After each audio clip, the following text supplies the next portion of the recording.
Okay, so now we have our KMCC Team Ramstein Basic German free. You get what you pay for. Lesson 11. And today, let's go ahead and roll on into our agenda, which is the culture corner starting. We are very superstitious in Germany, despite being so logical and science minded. Very superstitious. So, thought I'd grab a little screen capture of the YouTube of Stevie Wonder doing Superstition, which I think is kind of funny, and let that just be stuck in your head for the rest of however long. It's a wonderful song. Then we'll go into our foundational vocabulary, do our review, and then we're going to talk about the sex change words, right? We have sex change words in German that literally change the articles, right? You know, from masculine to feminine to neuter and so on and so forth. And then we're going to discuss the die, der, das. I don't know. What do you want to call that? The die, der, das. It'll come up with something really cool, some sort of equation, right? You know, like the die, der, das conundrum, right? And we're going to talk about how there actually is some logic to that. Now, in our culture corner, going back to superstitions here, again, as you can see up on the slide here, despite being known for their common sense attitudes, right? Superstition is just, it's there in Germany, and it's kind of a funny thing. So out of the four things that I would recommend right off the bat here, number one, do not wish someone a happy birthday unless it's their actual birthday, right? It's a major faux pas, right? Kind of like mixing Burberry Novacek patterns. I've been known to do that too, though I think that's just cool. Not quite a faux pas, just cool. The second thing we should keep in mind is do look at everyone at the table when you're raising a glass to say Prost, cheers, whatever it is that you're exchanging, chin chin. Look everybody in the eye, or you will literally doom them to 7 years of bad luck in the bedroom. You can't make that up. Do not cross your fingers when wishing someone good luck. Rather, instead, just press your thumbs. Press your thumbs. Fingers crossed, bad stuff. And do not light a cigar or a cigarette or anything like that with a candle, or a sailor will die. Now, that was all part of a marketing ploy from many, many years ago, but nevertheless, they wanted you to use matches, right? The people manufacturing these matches, and you should look it up. I mean, it's really interesting. Just type that into Google and check out the history on that. But do not light a cigar or a cigarette with a candle, or you will cause a sailor to die. We don't want dead sailors. We like them alive. So, going through a review from last week. Again, I'm not going to read the left-hand column. You can read that as easily as I can. It is in English, which is, I'm assuming, if not your native language, one that you are very familiar with. But going over here in line to say, I am saying in German, ich sage, ich bin dabei zu sagen. Ich bin dabei zu sagen. What time is it? Welche Zeit ist es? Welche Zeit ist es? Oder wie spät ist es? Wie spät ist es? And then you'll hear that more than you will anything else. And it literally just means, how late is it? I want becomes ich will, ich möchte. And as a reminder from last week, don't say ich will ein Bier bitte. I want a beer, please. It's just very, very rude. You might get it poured over your head. Just say ich möchte ein Bier bitte. Ich möchte bitte ein Bier. Either way. Let's see. So without you becomes ohne sie in the formal. Ohne dich for the informal. Everywhere is überall. Überall. If you say überall, they're going to understand you, but try to use that diphthong umlaut, that U with the umlauts. Okay, so überall. And then wherever is wo auch immer. Wo auch immer. I go, I am going is ich gehe. Ich gehe. Right? With, mit. There are other ways to say with, but last week we were focusing on mit. My, mine, meine, meins. Depends on how the verb is conjugated and the masculinity, femininity, or the neutrality of the noun. There's so much going on there. So just know that my is mine, meine, and meins, and then we'll conjugate and learn all that stuff later.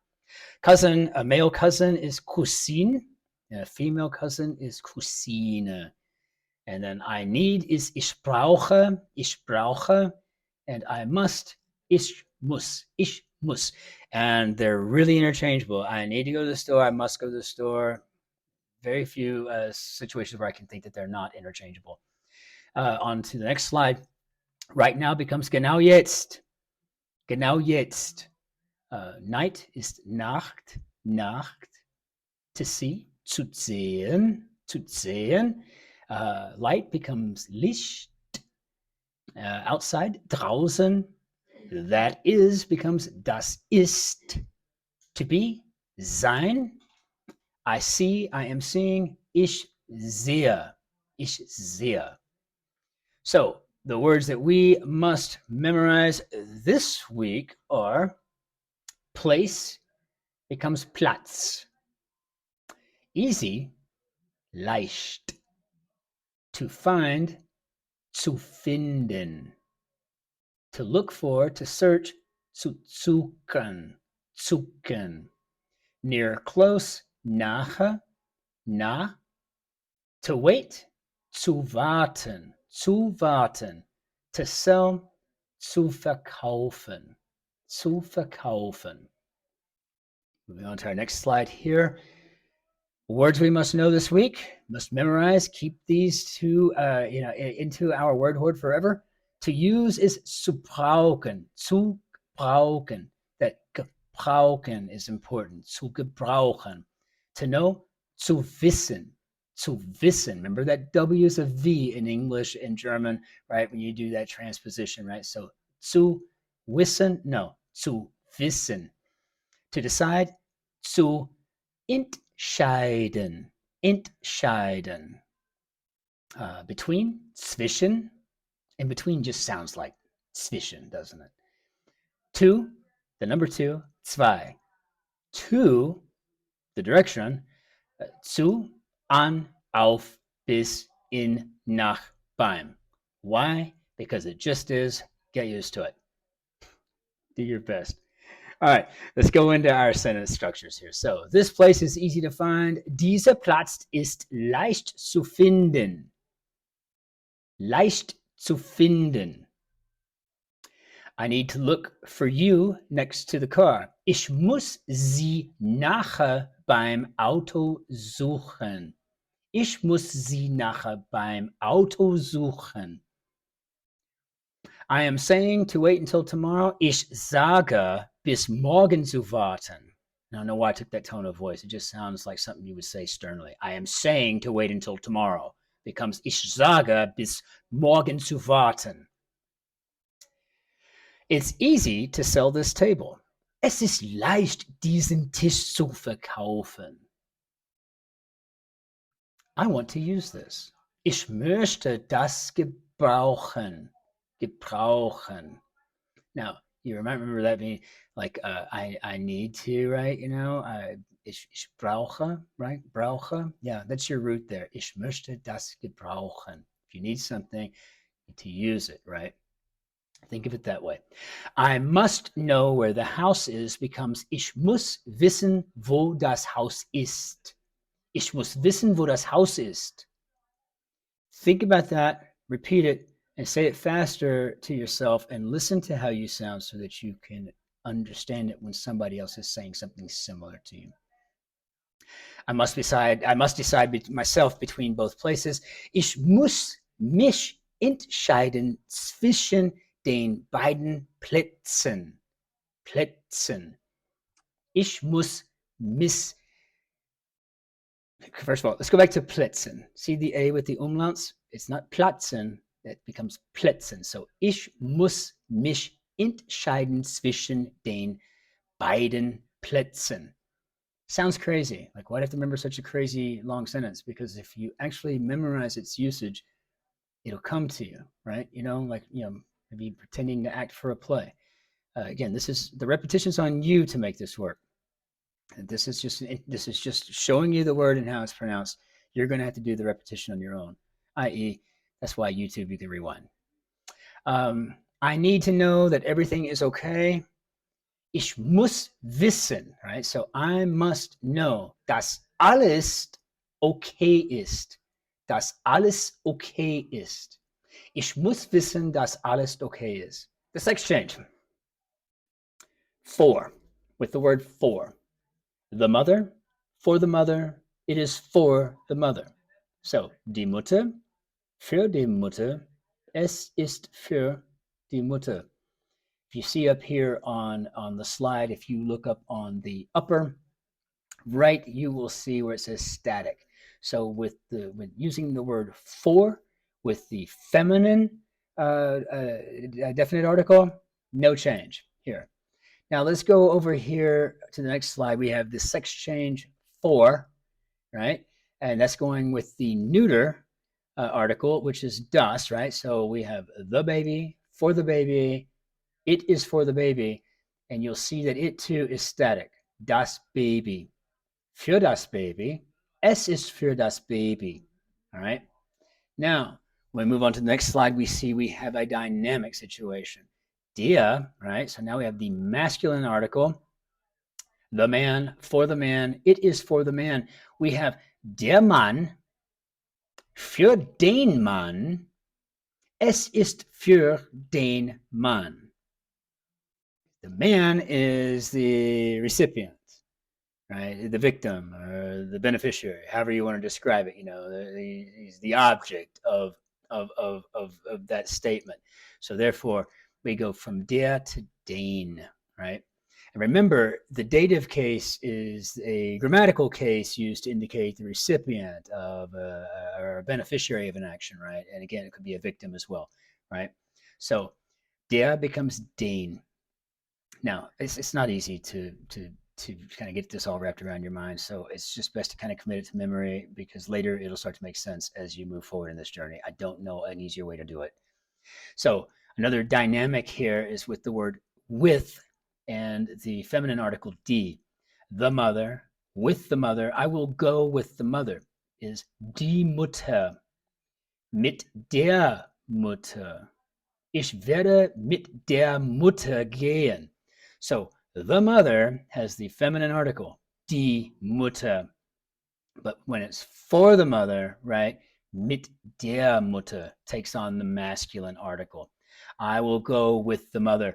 Ich werde mit der Mutter gehen. Der Mutter.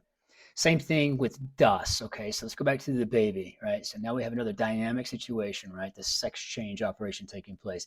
The baby is typical neuter. The baby, das Baby. With the baby, mit dem Baby. Mit dem Baby. And I will go with the baby. Ich werde mit dem Baby gehen. Ich werde mit dem Baby gehen. Another one is der. So the der masculine article, the man, der Mann. With the Mann. Mit dem Mann. Dem. All right. And I will go with the man. Ich werde mit dem Mann gehen. Okay. Now, just getting into some logic real quick. This will be really good for you to probably commit to memory because it'll help you with your definite and indefinite articles. So, some logic here. Die, das. When a word ends with or, ling, smus, or ig, it always has the masculine der article. So, der Motor, the motor. Der Feigling, which is a coward. It's a terrible word, I know, but still, it just came to mind. Der Journalismus, right? The journalism, right? You know, der Honig, honey, right? So that's when you know. Now, when a word ends with ung, keit, shaft, tit, ik, tion, heit, or ei, it always has the feminine article die, right? So die Ahnung, die Möglichkeit, die Wissenschaft, die Qualität, die Semantik, die Situation, die Dunkelheit, die Bäckerei. So best to just memorize it. Now, Often, but not always, words ending with an E also have the D feminine article, like die Lampe, die Lampe. And of course, D is always used when speaking in plural, except in the dative case. Remember the dative case, right? This can be a lifesaver sometimes. Just only speak of things in terms of two or more, and you're golden, right? So that's probably a good role. Um, Now we have when a word ends with CHEN, MA, or UM, MENT, LEIN, or TUM, it will have the neutral article das. So das Würstchen, das Schema, das Christentum, das Medikament, das Fräulein, das Eigentum. Eigentum. And Fräulein is very rarely used these days. In fact, I think it might even be considered an insult in some circles, like a young lady. So much like in Spanish, we have señorita, we have mademoiselle en français. But Fräulein, it's not so much used anymore. Frau is used, right? But Fräulein, not so much. But nevertheless, it's a word you should probably be somewhat familiar with it. And lastly, it is very common for technology, mechanical, or engineering, science words to have the das article in German. And I do believe that is because when these things started getting, invented, coined over the last couple hundred years, I think there was a push by the scientific community to get away from the paternal, maternal stuff and just kind of make it all neutral, right? So the das article for most STEM stuff. That's science, technology, engineering, mathematics. Anyway, so we'll see you next time for lesson 12. Cheers.